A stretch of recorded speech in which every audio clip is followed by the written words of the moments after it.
How good does it feel? I know you've been putting in some work between the IPL and this series in terms of the batting especially. How good does it feel to be repaid and almost seeing that come to fruition? Yeah, it's good to spend some time in the middle, man. Yeah, I think the most important thing was for us to get across the line. You know, anything you could do to contribute to a team win, I think is really important. You know, I really enjoyed being out there. First time playing at this ground, obviously, and you know, it's been a great game. Can you dive a bit deeper into some of the tactical moves and things you would have worked on in your time before this qualifiers?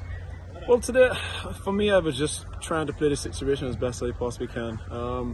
I think when I went in, the situation warranted for me just to soak some pressure up a little bit and still, you know, take the scoreboard over. Myself and Ross, we were able to put on a really good partnership. And look, one of the things that I've really tried to dive into a little bit more and spend a little bit more time thinking about is just the mental side of the game. I've done my technical side of the game before and preparing leading into this tournament, but for me, just being able to switch on mentally and being able to carry myself through any scenario. You heard a lot of talk coming into this tournament with rotation, a strike. You did it well today. How much of a point of emphasis, especially in the middle to latter overs, is that for you guys in this competition? I think it's really important not to choke balls. You know, it's just a matter for us to take the scoreboard over as much as possible and still be positive. I think when we are positive, we play our best cricket. So still looking for a boundary and, you know, maybe one every 2 overs. And then you'll get 1 or 2 more, you know, in between. So it's just a matter for us just to keep taking it over, stay positive and have that positive mindset.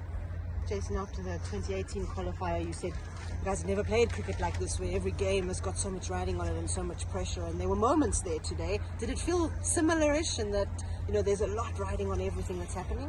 Not so much in this game, to be honest. I think this game, we were always in front of the game. I think when we got the score on the board, I was very confident they couldn't get close to it. Yes, guys, didn't score 100, well played to him, but at the end they didn't get any close to the run. So for me, it's just first game of the tournament. It's just a matter for us really to, you know, stay disciplined. You know, we'll be put under pressure at some stage in this tournament. It's just a matter for us to stay calm and deliver. And a couple of injury and illness setbacks for you guys. How's the camp managed that? Yeah, a few niggles here and there, a few illnesses as you said, but one fractured face. yeah, a fractured face, man. But all in all, everybody's up for it. You know, I think hopefully Yannick should be able to play in a couple of days' time. And, you know, everybody else is just carrying little niggles that we play with all the time too. And just to ask you about Takashinga, it's first ODI today, and you saw people turning out. It's a historic ground with a really proud history, especially for black Zimbabweans. How did you experience it? I think it was lovely, man. Like I said in the post-match presentation that I was really happy with the crowd. You know, it's just really good to see people coming out and appreciating cricket.